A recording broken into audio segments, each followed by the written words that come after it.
Hey, what's going on everyone? Ryan Harry from Ryan Harry Tennis, and today we're going to teach you how to add massive amounts of power on your serve while simultaneously adding consistency. Let's go.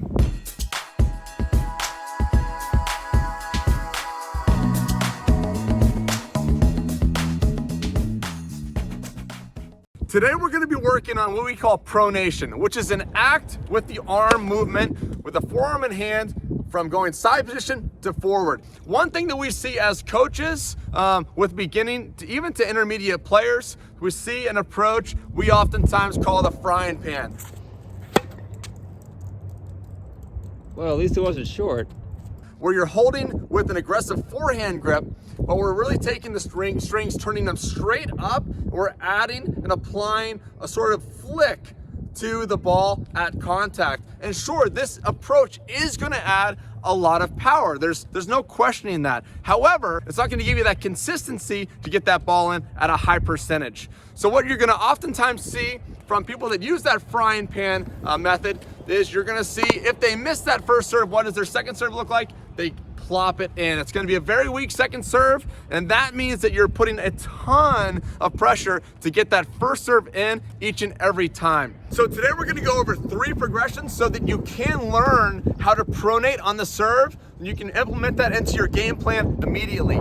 The first progression, pretty simple everyone. Just go ahead and grab a ball, all right? If you have a partner to do this with, great. Just have them on the other side of the net. You're going to be in mini tennis territory and you're just going to be throwing the ball cross court. However, I want you to focus on pronation. So we're going to go abbreviated with the throw. The ball is right next to your ear at the beginning. Elbow should be high. And all I want you to do is turn your arm a quarter of a turn forward and upward. And you're going to release the ball at the end of that rotation.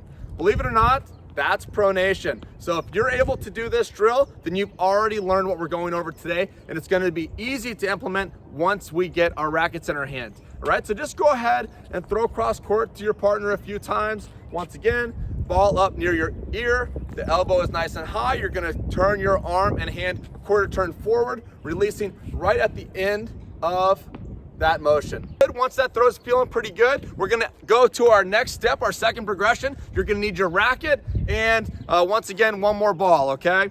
You're gonna choke up on the racket, okay? I want your hand pretty high on the grip. And what we're gonna do is we're gonna apply that hammer grip or that continental grip, which is technically what it's called in tennis. Instead of favoring the strings forward, we're gonna favor the frame forward. Because what we're going to do when pronating is we're gonna turn the strings through the ball, and that's where the energy comes from. I want your hands to be exactly as it was when you had the tennis ball in that hand. So it's gonna be up just like a telephone. You're now gonna toss the ball in front of you, and I want you to execute the same motion. We're not trying to hit the ball hard, we're just trying to apply the proper technique. Again, go ahead and turn at a quarter turn the forearm and hand outward. And what you'll notice is the strings are now turning into the ball. And that is how we would like to execute our pronation. And believe it or not, that's gonna give us a ton of power, more power than even that frying pan technique, but it's gonna add a ton of consistency to our game as well. All right, now we're gonna put it and apply it into your full motion. However you like to start, go ahead and do so, all right?